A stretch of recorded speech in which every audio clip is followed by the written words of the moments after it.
네, 지난해 메르스로 한바탕 홍역을 치렀는데요. 올해도 호락호락하지가 않습니다. 세 번째 콜레라 환자가 발생한 데 이어서 모기로 전염되는 일본 뇌염까지 발생했습니다. 네, 또 200명 이상이 C형 간염 환자로 확인돼서 보건당국이 역학조사를 벌이고 있습니다. 한림대학교 강동성심병원의 엄중식 감염내과 교수 모셨습니다. 안녕하십니까? 네, 안녕하십니까?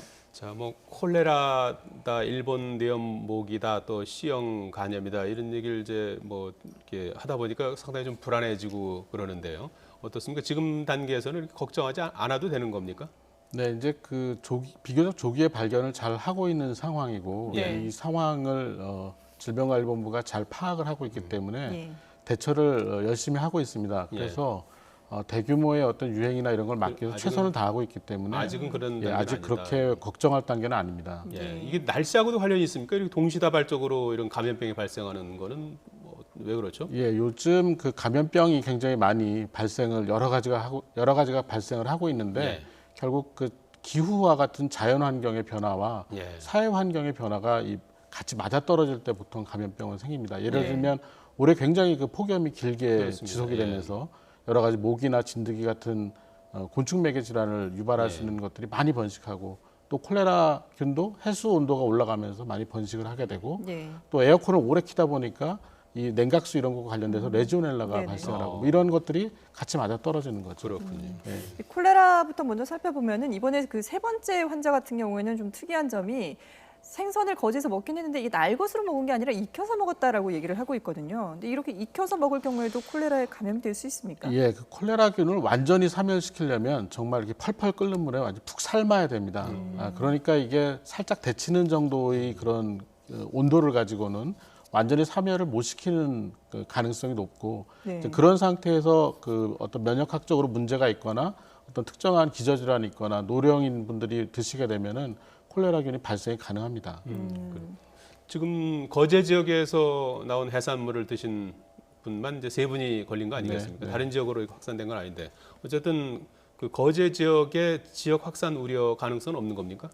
사실 의학적으로는 예. 동일한 그런 균 또는 바이러스에 의해서 두 사람 이상이 감염이 되면 예. 유행이라고 판단을 합니다. 그렇기 때문에 지금 세 사람째가 나왔고 이제 유전형을 확인해 봐야 되겠지만 예. 만약 유전형도 같다고 하면 사실상 지금 유행 상태입니다. 예. 그런데 이제 발병을 한 사람으로부터 무증상 감염자까지 굉장히 다양한 스펙트럼으로 환자들이 생길 수가 있기 때문에 예. 이제 그 부분들을 일일이 조사하는 게 좀 쉽지가 않은 그런 상황이고 또 하나는 사실 이게 거제 지역에서 지금 주로 발생을 하고 있지만 네. 사실 그 물리적 환경이 남해안이 이렇게 격리가 되어 있는 것들은 아니기 때문에 이 남해안을 따라서 여러 지역에서 이 콜레라균이 발생할 가능성에 대비하고 조사를 해야 되는 그런 상황이 되겠습니다. 예. 앞서 첫 번째, 두 번째 환자의 경우는 그 콜레라균의 유형이 같은 걸로 나왔잖아요. 네. 그럼 이제 세 번째 이 환자까지도 같은 걸로 만약에 나온다면 이 동일한 콜레라균이 계속 이 남해안 지역의 거제 지역에 있다는 얘기인데요. 네. 과연 이 콜레라균은 어디서 그럼 유입이 됐는지 그 부분에 대한 궁금증도. 예, 첫 번째 환자가 발생을 했을 때 여러 가지 가능성이 제기가 됐습니다. 뭐 이렇게 외부로부터, 그러니까 외국으로부터 들어온 음식물의 그 가능성도 생각을 했고, 네. 뭐 다른 어떤 공통적인 그 감염 경로에 대한 고민이 있었는데, 뭐 저도 그렇고 많은 전문가들이 그동안 굉장히 폭염이 오래 지속이 되면서 해수 온도가 굉장히 많이 올라갔기 때문에 한 5도 이상 올라갔기 때문에 네. 이 콜레라균은 특이하게 이 염분이 많은 그런 바닷물에서 많이 성장을 할 수가 있습니다. 그렇기 때문에 이 해수 온도 올라간 것이 비브리오 콜레라균의 성장과 번식을 아주 좋게 할 수 있는 그런 환경이 됐다라고 판단을 할 수 있어서 네. 우리나라 연근해 안에 그 해수 자체에 비브리오 콜레라균이 자랐고 네. 그걸로 인해서 어류와 그 어패류들이 모두 오염이 되는 경우에는 그걸 이제 섭취했을 때 콜레라균이 발생할 수 있다. 그렇기 때문에 광범위한 조사가 필요하다라는 지적을 이미 했었고요. 예. 아마도 저희가 보기엔 그 해수, 우리나라 연근해 안의 해수에서 성장 번식한 콜레라균이 그런 그 어패류를 통해서 사람 몸으로 들어온 게 아니냐 이렇게 판단을 하고 있습니다. 예. 뭐 앞서 무증상 감염 환자 말씀도 해주셨는데 콜레라 그 증상이 어떻게 되는지 좀 말씀해 주시죠. 뭐 장염하고도 뭐 비슷하다 이런 얘기도 하는 것 예, 같아요. 뭐 사실은 그 증상의 종류는 장염과 같습니다. 그러니까 예. 예를 그래요? 들면은 그 음식을 먹고 나서 보통 한 48시간 정도의 잠복기를 가진 다음에 예. 열이 나고 복통이 있고 설사를 하게 됩니다. 그런데 설사의 수준이 그냥 일반적인 그런 장염의 수준과는 완전히 달라서 예. 이 쌀뜨물 같은 그런 물설사가 굉장히 많이 납니다. 그래서 하루에 10리터 이상 할 수 있기 때문에 예. 그것 때문에 몸에 있는 이런 수분이 다 빠져나가서 그걸로 인해서 콩팥이 망가지게 되고 네. 폐혈증으로 진행하고 사망하게 되는 케이스까지 오거든요. 그래서 지금 어떤 그런 어패류 같은 것들을 섭취를 한 예. 다음에 네네. 이런 물설사가 나오면 반드시 한번 검사를 받으셔야 됩니다. 예. 아, 그렇군요. 자, 그리고 지금 또 보면은 일본 뇌염도 지금 또 문제가 아니겠습니까? 이번에 일본 뇌염에 걸린 환자 같은 경우는 지금 반혼수 상태라고 하는데 일본 뇌염에 걸리는 어떤 치명적인 자격이 있나요? 예, 일본 뇌염도 사실 그 2000년대 들어서면서부터는 하루에 10건이 1년에 10건이 안 될 정도로 굉장히 발생률이 적었습니다. 네. 그런데 2010년부터 30건 이상 이제 발생을 하고 있는데요. 빨간집 모기라는 그런 모기에 물리고 나면 일본 뇌염 바이러스가 몸에 들어오게 됩니다. 예. 그런데 들어온다고 해서 다발병을 하는 건 아니고 그중에 1% 정도가 이 뇌염 바이러스가 중추신경계를 타고 올라가게 됩니다. 그러면 열이 나고 의식이 떨어지고 경련을 하게 되는 그런 그 뇌염 증상이 일어나게 되는 거죠. 예. 그래서 이게 빨리 치료를 하지 않게 되거나 또는 치료를 적절히 한다고 하더라도 뭐 사지마비라든지 아니면 사망할 수 있는 아주 심각한 후유증을 일으킬 수 있습니다. 예. 가장 대표적인 증상이 열 나는 겁니까? 네, 맞습니다. 예.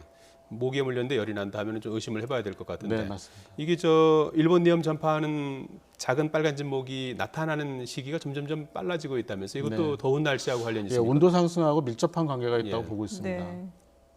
그렇군요. 일각에서는 뭐 폭염 속에서 웅덩이나 이런 것들이 습한 지역이 말라서 오히려 모기가 좀 뭐 줄어들 것이다 이런 얘기도 있었던 것 같은데요. 아무래도 좀 가물면 예. 그 모기들이 그 유충을 낳을 공간이 없어지기 때문에 줄기는 하지만 예. 사실 올해가 그렇게 모든 그런 물을 다 말릴 수 있을 정도로 아주 예. 가문 상황은 아니었기 때문에 예. 아마도 그 성장이 좀 빨리 이뤄진 것으로 생각을 하고 있습니다. 예. 예. 근데 이게 사실 뭐 모기는 안 물리고 싶다고 안 물리는 게 아니잖아요. 네, 어떻게 맞습니다. 좀 예방을 할 수 있을까요? 그런데 사실 이 일본 뇌염을 전파시키는 작은 빨간집 모기 같은 경우에도 일반 모기하고 비슷한 특성을 갖습니다. 너무 네. 더울 때는 활동을 하지 않고요. 보통 이른 아침이나 초저녁 이렇게 좀 선선해질 때 움직이기 시작하고요. 주로 네. 수풀이나 이런 데 많이 있거든요.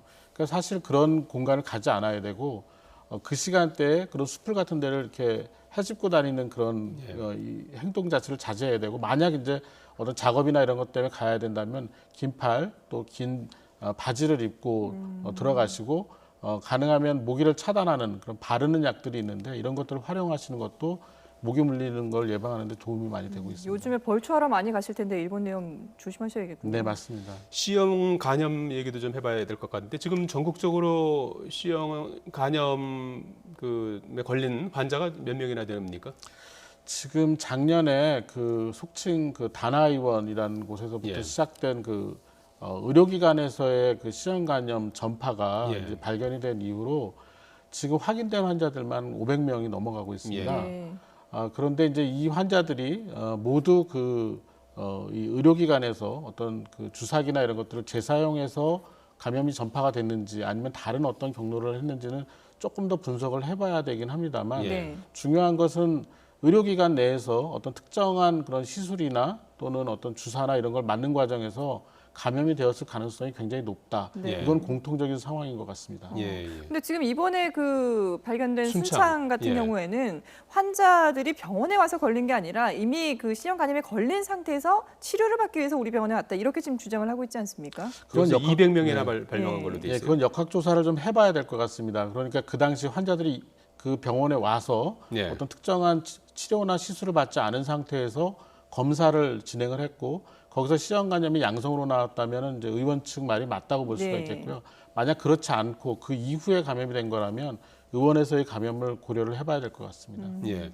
C형 간염 같은 경우에는 뭐 예방 백신이 따로 없다면서요? 예, 그 우리나라에서 크게 문제가 되는 간염은 A형, B형, C형이 있는데 예. A형과 B형은 백신이 개발이 돼서 예. 지금 보급이 잘 되고 있습니다. 그렇지만 C형 간염은 아직까지는 백신이 없기 때문에 예. 예방이 불가능한 상황이고 예. 누구든지 감염될 수 있다는 네, 얘기잖아요. 맞습니다. 예. 하나 다행한 것은 최근에 이 C형 간염을 완치시킬 수 있는 항바이러스제가 나왔다라는 점인데 네. 워낙 고가이기 때문에 치료하는데 상당히 그 비용적인 부담이 있습니다. 예. 그 어떻게 되는 겁니까? 그러면 뭐 개인 입장에서는 뭐 정부 입장에서 해야 될 일이 있을 거고요. 개인 입장에서도 뭐 어떻게 되는 겁니까? 걸리지 않으려면요. 사실은 이제 꼭 필요한 시술이나 어떤 수술 이런 것들을 회피할 필요는 없고요. 예. 근데 그런 것들을 할 때 보통 대부분의 의료기관들은 그 일회용품을 그 제대로 그 사용하는 방법을 준수를 하고 있고 또 재사용하는 경우에도 이 소독멸균이나 이런 것들 철저히 하기 때문에 큰 문제가 안 됩니다. 네. 예. 그렇지만 우리가 이런 그 어떤 그 시술이나 어떤 수술 이런 걸 통해서 감염이 가능하다고 알려진 C형 간염을 그래도 최대한 회피를 하려면 우리가 흔히 말해서 좀 불필요하다라고 느낄 수 있는 그런 주사제의 투여라든지 예. 또는 어떤 시술이나 이런 것들을 가급적 자제하시는 것이 감염을 예방하는 가장 좋은 방법이 되겠습니다. 예. 그 불필요한 시술이라는 게 뭐 이제 예를 들면은 눈썹 문신이라든지 이런 그 바늘을 이용한다든지 이런 침을 이용하는 그런 시술을 말씀하시는 건가요? 사실은 그게 이제 필요성에 대한 그 고민은 개개인이 다 다르게 그럴 수 할 있죠. 수는 예. 있겠지만 이게 의학적으로 반드시 어떤 뭐 생명에 어떤 영향을 미친다든지 아니면 어떤 질병을 치료하는데 꼭 필요한 그런 네네. 것이다라고 간주되지 않는 이상은 가능한 그런 그 시술이나 이런 것들을 의사들은 권고를 하지 않습니다. 예. C형 간염이 위험한 것이 이제 뭐 이렇게 상당히 진행될 때까지 본인이 의식을 잘 못한다는 그런 점이라면서요. 그리고 그 이후에 예, 뭐 심할 경우에는 또 뭐 예, 간이 굉장히 나빠질 수도 C형 있고. 간염 같은 경우는 저희가 이런 표현도 합니다. 침묵의 살인자라는 표현을도 하게 되는데요. 네네. C형 간염에 감염이 되면 적어도 7, 8년 이상 거의 뭐 10년, 길게는 한 20년 이상 아무런 증상이 없습니다. 아, 근데 그 사이에 이제 서서히 간에 염증이 생겨서 이게 진행을 하면서 간 경화가 되고 예. 간암을 유발하게 됩니다. 예. 그렇기 때문에 간 경화가 되면 이미 이제 치료하기가 어려워진 상황이고 예. 예. 간암이 발생하면 이제 사망률이 높아지는 그런 상황이 되기 때문에 예. 조기에 발견을 해서 항바이러스제로 치료를 하지 않으면 상당히 위험한 상황이 될 수 있습니다. 예. 건강 검진 같은 거 할 때 C형 간염 체크도 좀 해볼 필요가 있겠군요. 네, 맞습니다. 예, 알겠습니다. 한림대학교 강동성심병원 엄중식 감염내과 교수였습니다. 도움 말씀 고맙습니다. 잘 들었습니다. 감사합니다.